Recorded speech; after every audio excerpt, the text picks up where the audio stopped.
In today's video from Casio Help, we're going to show you how to set up the training mode on the SES400 model. If you set up different clerks on this machine, you can assign one of them to be the training operator.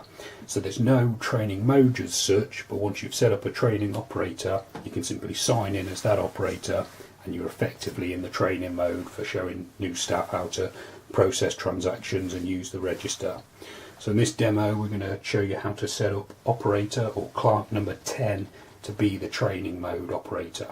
So the first thing to do is to turn the black manager key round to PGM, sign into the register and then arrow down to system setting.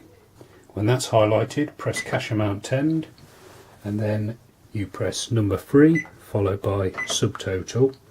You then type in the operator number you want to be the training clerk, so number 10 in this case.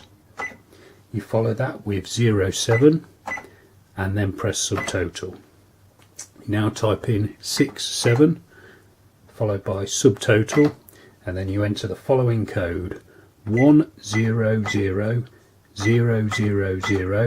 and to finish you press cash amount 10 followed by subtotal. Turn the key back to reg and when you sign on as operator 10 you'll be in the training mode. For more information on using the SES400 and other Casio cash registers, please subscribe to our YouTube channel or visit casiohelp.co.uk. Thanks for watching.